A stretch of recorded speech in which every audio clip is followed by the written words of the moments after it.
Hello everyone and welcome back again to this my amazing channel.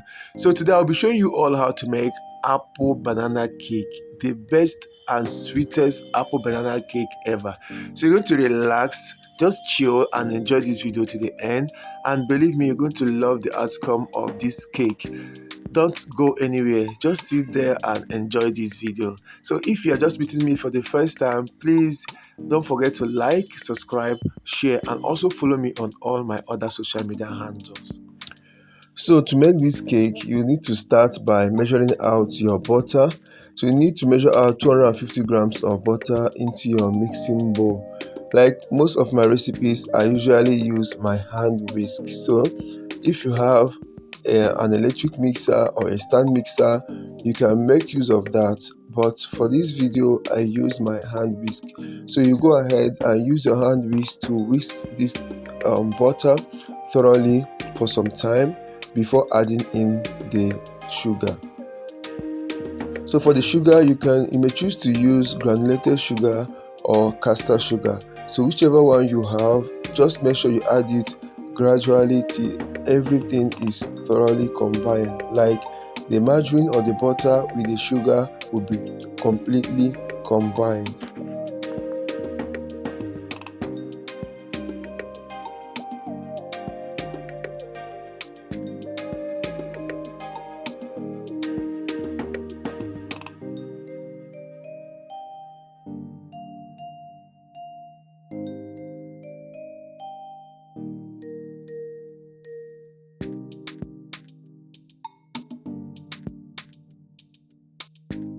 So once you are done combining the sugar and the butter, the next thing you have to do is to weigh out 250 grams of whole eggs. Then you go in with the egg yolks first. This egg yolk you're going to add will help to make this batter easier for you to cream it, and also the sugar granules inside this batter or the sugar that you have added into the batter will also be easier to dissolve. Okay, so it will help to dissolve the sugar, also make your buttercream to be more creamy and fluffy and easier for you to cream or mix it thoroughly.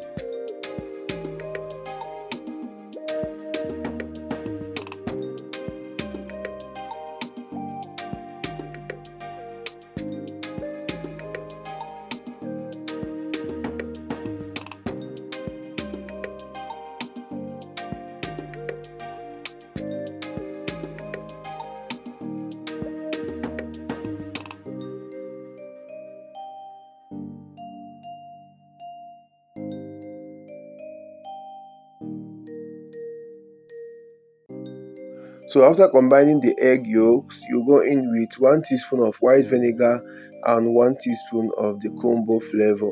This my combo flavor, oh my god, is doing wonders, guys. If you know the taste this combo flavor gives to your cake, oh my god, you always love to use it. The next thing you're going to do, add half of the egg whites. So the egg white that you have separated the yolk from, you're going to add a part of it into the buttercream you are making and start creaming thoroughly. Okay,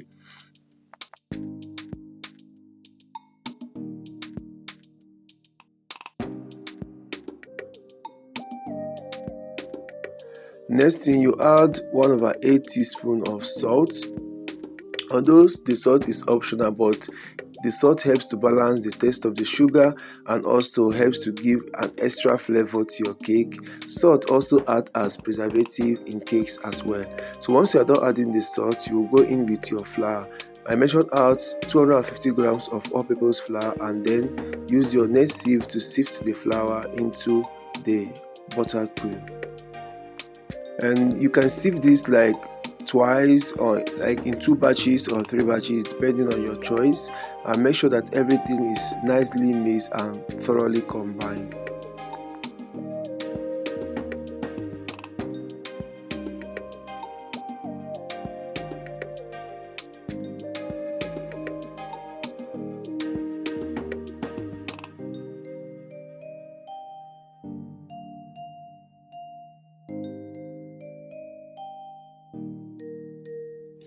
Whip the remaining egg white to stiff peak. The egg white that you kept aside, you have to whip it to stiff peak and then add it back into the batter you just made. Gradually fold in this egg white that you have whipped into the batter, just as you see in the video. Then you go in with 2 teaspoons of baking powder. So when you, like I always say, whenever you add your baking powder, ensure that you combine or mix thoroughly, so your baking powder will not just go and pack itself on one part of your cake, thereby giving your cake a bitter taste afterwards. So because I was going to make another batch of cake with this particular recipe, I divided the cake batter into 2 parts. So I kept one part and then took out the second part to use. Okay, so for this second part that I'm going to use, that is the one for this particular video, I need some chopped apples and some chopped or sliced bananas. So next I added about 1/8 teaspoon of cinnamon powder, and after adding the cinnamon powder, I then had to drain out the apples, because I had soaked the apple earlier in white vinegar to keep it white without changing colors. Okay, so I then transferred the chopped apples into my batter, and after adding the chopped apple into my batter, I just used one small size apple, sorry. After adding some of the chopped apple into my batter, I added some of the sliced bananas as well. Then after adding that, I had to fold in the bananas and the apple into the batter, just as you see in the video. So you're going to ensure that you fold this thoroughly, very well, so that every bit of this apple and banana will just be mixed with every part of this batter, just as you see in the video. Ensure that you fold everything thoroughly.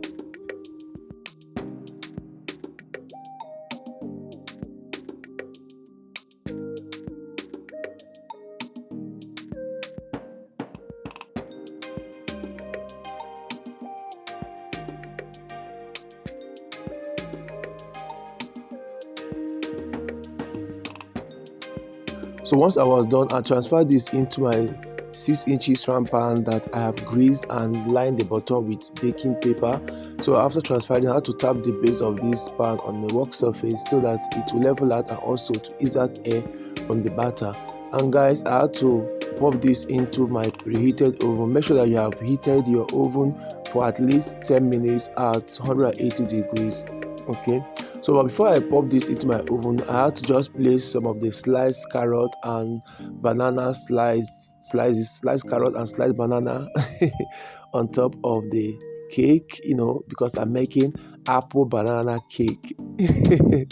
So like I said, I popped this in my preheated oven and I baked at 150 degrees for just 80 minutes. Guys, when this cake came out, it tasted super amazing. So you're going to transfer on a cooling rack and let it cool down completely. Then you wrap this cake, let it stay for up to an hour or 2 or even overnight. Then you are ready to enjoy this amazing cake. Guys, this cake tasted like so guys, I know you're going to try this recipe, and when you do, please don't forget to let me know in the comment section how it turned out for you.